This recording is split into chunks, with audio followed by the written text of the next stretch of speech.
Hello, I'm Jeremy, and welcome to another episode of Jeremy U's Reviews, where mistreated movies get a second chance.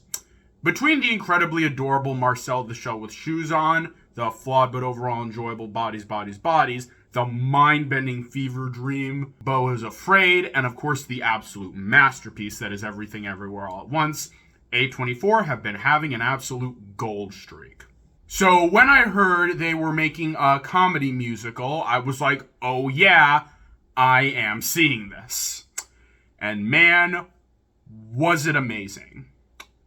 There were just so many awesome aspects to Dix the Musical that made it an absolute treat to watch. Let's start with the characters. The main characters, Craig Tittle and Trevor Brock, are pitch perfect. A big reason for this is the phenomenal performances from Josh Sharp and Aaron Jackson.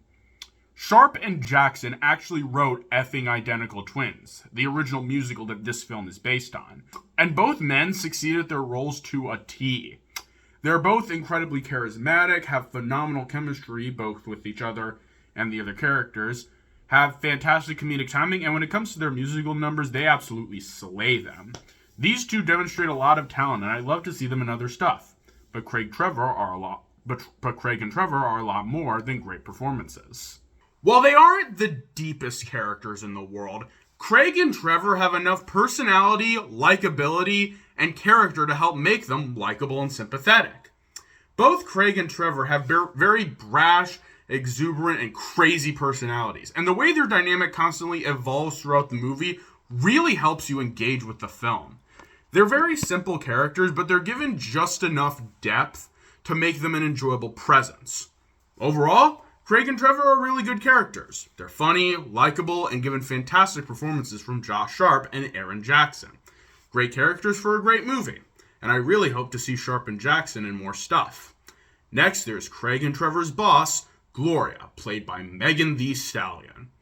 Now, while I'm not an absolute Stallion superfan, I do like a fair bit of her songs, and after seeing her appear in She-Hulk and Big Mouth, it was nice to see her in a comedy that was actually, funny. And yeah, she does really well in this. Usually when a person primarily known for their music appears in a movie, they either come across as wooden and boring, awkward and uncanny, or whatever the heck Vanilla Ice was doing in Cool as Ice. But for a person not known for her acting, Megan isn't that bad. Now, she's not going to win any Oscars for this, and the fact that she's only in this movie for the first half and pretty much disappears after she fires Craig and Trevor certainly doesn't hurt her performance. But at the same time, for what Megan does, it's pretty good. Her comedic timing is on point. Her line delivery is very effective and confident, and the character of Gloria herself is very simple, just your typical strict and overconfident boss character. Megan Thee Stallion does a great job giving the character personality and making a strong impression. Really cool stuff. Overall, Gloria is a decent boss character with some funny moments, good timing, and a great performance from Megan Thee Stallion. Not bad. It's nice to see Megan Thee Stallion in a comedy that's, in a movie that's, really good. Moving on to Craig and Trevor's parents, Evelyn and Harrison, played by Megan Mullally and Nathan Lane, respectively. These two characters are pretty cool. Let's start with Harrison. Like in the last A24 movie I reviewed, Beau is Afraid, Nathan Lane is fantastic in the role. Lane gives the character of Harrison a lot of his trademark charm, and the way he bounces off the other characters is pretty solid.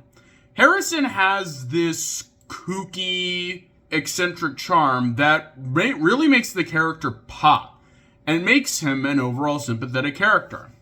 I also like the passion he has for these really weird creatures called the Sewer Boys. They're basically these weird, gross little humanoid creatures that Harrison found a while back when he ventured into the sewer. And they're also really cool. The Sewer Boys are hilariously absurd, adding some more weirdness to the film, and the way their arc ends is honestly really touching. As for Evelyn, she's also a cool character. Where Harrison is just kind of eccentric, Evelyn is just stone cold crazy. She's an incredibly kooky old woman and has some genuinely insane moments. The scene where Craig, disguised as his twin, meets Evelyn has some of the craziest and grossest moments of the film and is an absolute highlight.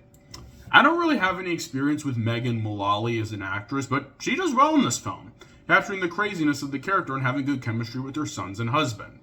Overall, while Harrison and Evelyn are far from the most complex characters ever written, they are very sympathetic and full of personality, and are given great performances by Lane and Mullally, have great chemistry with their sons, and are overall just really cool characters. Great additions to a great movie.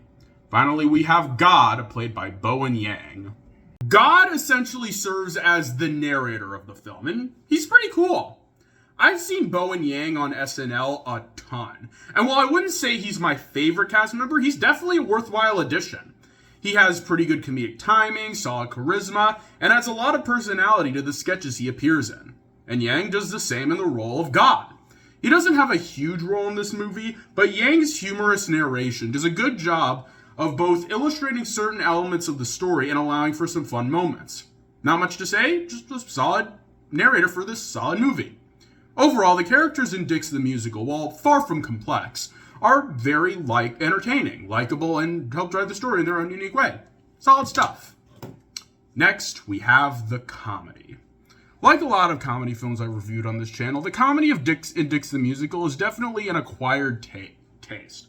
There are some risque jokes, bits of absurdity, bizarre meta-comedy, and there's also just a really fast-paced cartoonishness to the comedy that really helps make it work. It's definitely an acquired taste, but if you enjoy that type of comedy, you'll like the comedy in this movie. I also really like the script.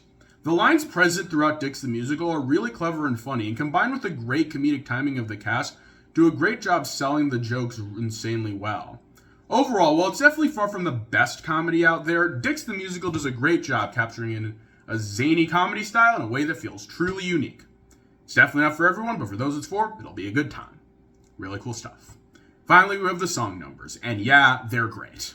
While I wouldn't put the soundtrack for Dix the Musical on the same pedestal as some other famous musical scores, there are still some banging tracks in this thing.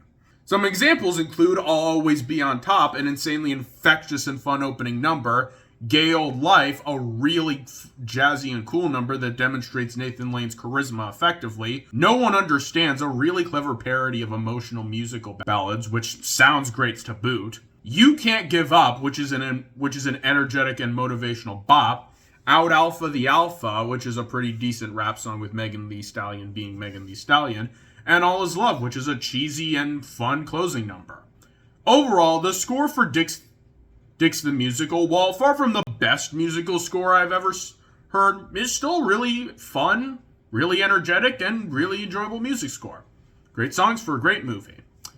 In conclusion, Dix the Musical is a great movie. It's definitely an acquired taste, as the bizarre comedy, gross imagery, and overall absurdity could be alienating to some people, and the ending does have a little bit of Sweet Home Alabama, if you know what I mean.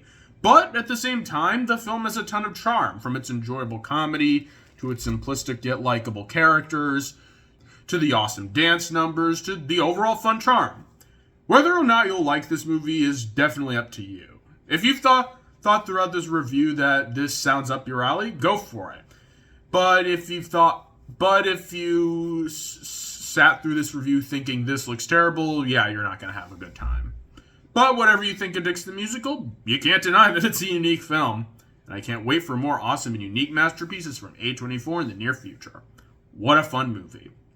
But before I end this video, I'd just like to say thank you to everyone watching my channel for sticking by me. I did not mean to take this long of a break from making videos. I've just been really busy. But now that I've gotten myself together, I should be back to a consistent upload schedule sometime in the near future. I actually watched Lisa Frankenstein recently, so stay tuned for a review for that. But in the meantime, thanks so much for sticking by me, and it's good to be back. Adios for now.